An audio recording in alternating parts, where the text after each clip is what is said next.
Hey guys, welcome to my tier ranking for Avatar: The Last Airbender characters. These are all like the pretty big-ish characters. There's some characters I left off, but I couldn't get every single character. There's a few I realized after like making this tier list. There's a couple I did want to put on. I'm like, yeah, fuck it. Let's just do it. These characters, I got all the main characters and a lot of the important like side characters. I really wish I put the nomads and the swamp people in here, but what are you gonna do? This is all the characters we all know and love from Avatar: The Last Airbender. So let's get to it. Here is my tier ranking for the all the big characters in Avatar: The Last Airbender, S being the best, F being the worst, as you all know. So let's get to it. Let's start with some like smaller characters. We'll build up to the big ones. Let's start with the Water Nation chief, Hadoka. That is Katara and Sokka's father. Yeah, he's a okay character. Like he's a very like intelligent character. Like he leads the Fire Nation to fight against the Fire Nation. He's very brave.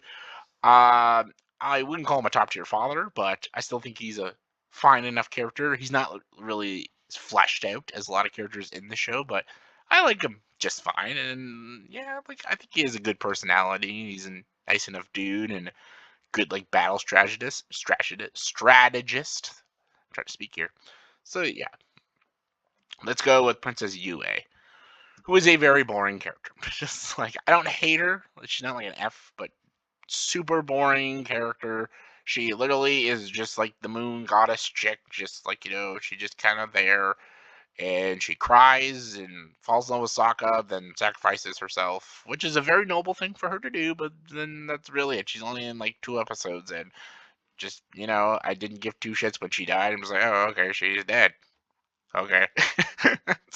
I know it sounds cold, but she's not worse than Jet. Jet's an F character. Fucking can't stand Jet. Jet fucking sucks. Fuck Jet. I don't give two fucks. Like I understand. Like yeah, I know the Fire Nation. What they did to his family. I get it, but he's just such a whiny little brat about it. It's so hard to feel sorry for him. He just keeps whining and bitching and complaining. I'm like, oh my god, dude, shut the fuck up. I never like Jet. Every time there's a Jet episode, it's always the weakest episode. I don't care about Jet. um. Then there's Fei Long. He's like again, he's just kind of there. Like he's there to get Toph back to the to her family, and there you go. He's earth bending guy. That's there's nothing really to him. He's just kind of he's there. um, there we go. Master Paku. Master Paku is also I'll put him on like yeah, it's D tier. He's kind of a jackass. Like I know he gets more likable, but he's a dick. Like he's incredibly sexist. Like he doesn't think women can waterbend and stuff. Only men waterbend. Women are just used for healing. He's a dick. And yes, he gets proven wrong, and yes, he becomes a better guy. But yeah, he's just kind of a grumpy old jackass. Well, speaking of grumpy old jackasses, is Jonju. Jonju, I enjoy much more. I think Jonju he's like this firebender who just doesn't like the Fire Nation and just said had it with them and he's just like, yeah, fuck those guys and just like kind of goes on his own route and his own path and I like him enough. Like I wish he was in it more and they fleshed him out more, but the episodes John Ju is in, I enjoy him for what he is. Yeah. Now we're gonna tell like more of the bigger characters. We'll go Admiral Zhao, who's another I think C tier. He's good enough character. I don't love him as a villain as the other villains. There are much better villains in the show, but I do like him. I think he's a very determined villain, and I love when he dies. Zuko tries to save him, but he's like, "Yeah, I'd rather die than get saved by Zuko," which is just hilarious to me. And just I like him enough. I don't think he's the best, but I like him enough. It's just like kind of like Haru. I like Haru. Haru's he's a good character. I didn't like him at first when he's like an earthbender and then he just kind of does nothing to help Katara out and he's kind of like a little pussy. But he grows as a character and he becomes better, more cooler, badass earthbender and stuff. And it's all thanks to Katara. But yeah, he grows as a character and I like him. Um, all right, let's get into the bad guys. Let's get to the real villains of the show. The top dog is the Fire Lord. Fire Lord Ozai, who's B. I'll put him in the B tier. He is a very intimidating villain.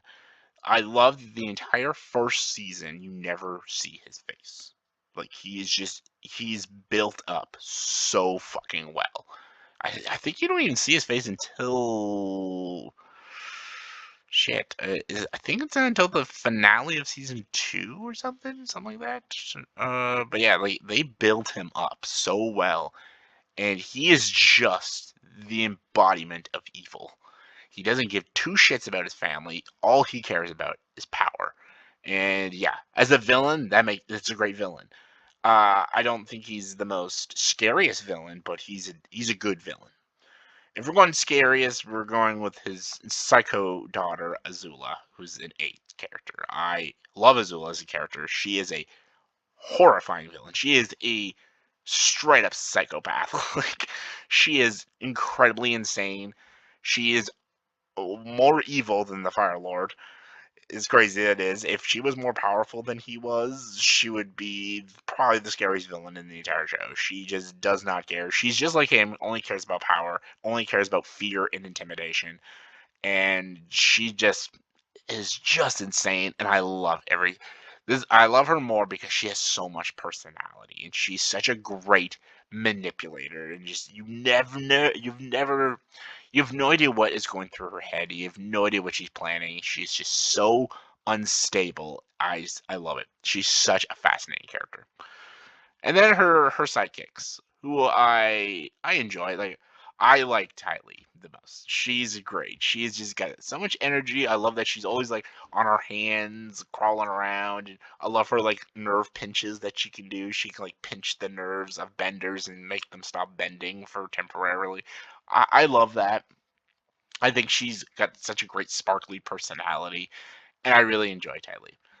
I enjoy her more than May. May is less interesting. She's just kind of the mopey one that has like the throwing daggers and stuff. She's fine. She does have her very funny moments, but she is a very mopey, kind of bland character. I still like May, but definitely not as sparkly and as enjoyable as Ty Lee, or as like fascinatingly crazy as Azula. I think that's all the villains. Well, we got the Boulder, who I love. Yeah, just the Boulder. I love the Boulder. Earth Nation's the Boulder. He is. I love the Boulder. He's just like this wrestler, Earthbender who constantly speaks in first person and just like, the Boulder. I love him. He's great. And all right, now we got all the good guys. So we'll talk about Avatar Ruko, who's also B tier. I like Avatar Ruko. There's a whole episode about him. It's a great episode. He's just basically like Aang's guidance throughout the whole show, and he's great. I love the voice actor of him, and I enjoy him as a character. He's not like an amazing character, but I like him. I like him.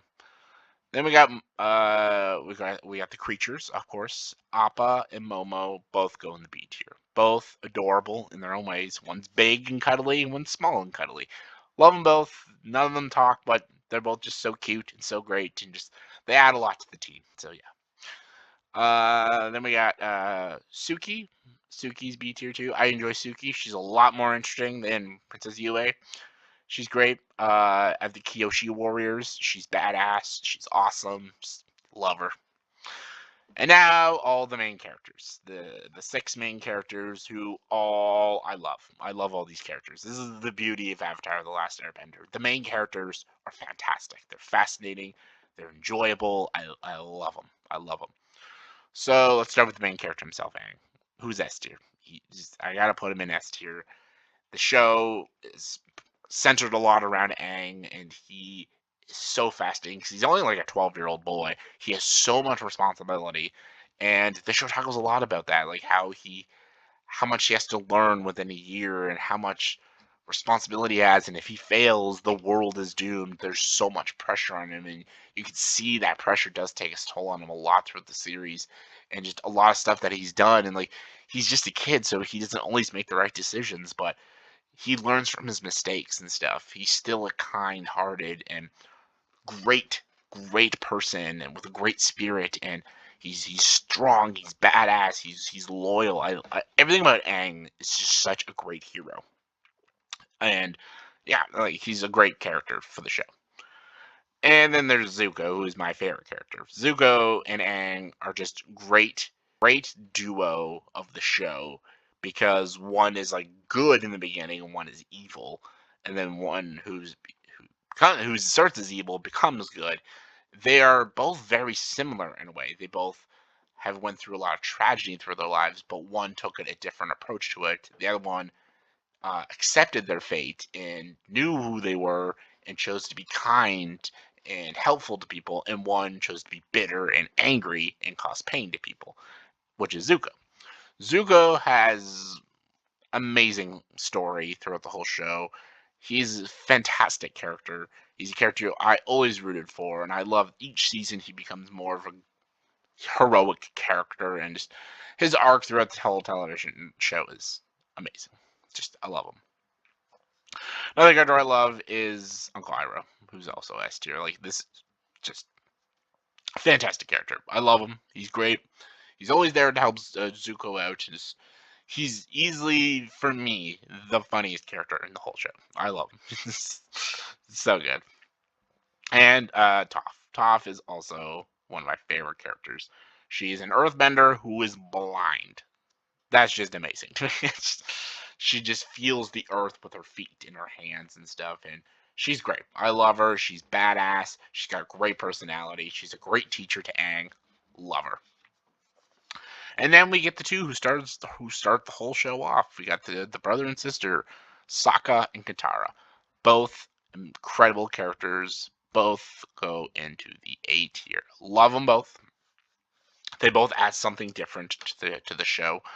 Uh, Katara is the more inspirational character throughout the whole show. She inspires people with her words and her wisdom, and she's just such a pure soul and a pure character. I love Katara as a character. Sokka is more like kind of full of himself in the beginning, but becomes a better warrior. He's more of the battle strategist of the group, and he's the comic relief, and he's just more of the lightheartedness throughout the whole journey that they're going through. And I love Sokka, and I love his growth throughout the entire television show. It's so good. So yeah, this is my tier ranking for all the Avatar: The Last Airbender characters. So let's start with the S tier. Zuko is my favorite, and then yeah, Toph and Iroh. Those are top tier characters for me. I think Zuko, Aang, Toph, and Uncle Iroh are the best characters in the show. As for A, I'm gonna stick with that. Azula is the epitome of evil and darkness. I love her as a villain, and I love Sokka and Katara as well. They're both great heroes, so yeah, love them. B tier, all great characters. I'll enjoy them all. On the top, I'm gonna put Suki on the top because I really enjoy Suki, and I'm gonna put the Fire Lord and Roku near the top as well. Then the Boulder, because he just makes me laugh entirely. I gotta put them on the bottom, Appa and Momo, because they don't say anything. You know, they're adorable and I love them, but they don't talk, so they're a bit of a disadvantage. So yeah, C tier. I'm gonna go with Jonjo at the top of C tier with Zhao, because they're both interesting. They just don't have a lot to do in the show, but they're still fascinating. Then yeah, May's at the bottom. So yeah, that's yeah. I'll put Master Paku on the top. UA is probably the most boring character in the show. So yeah. And Jet's the only F. Fuck Jet. So yeah, this is my tier ranking of Avatar: The Last Airbender characters. So in the comment section below, please tell me who is your favorite and least favorite Avatar: The Last Airbender character. Let me know. Comment below, let me know. And as always, if you like this video, please like and subscribe to this channel and join the dark side.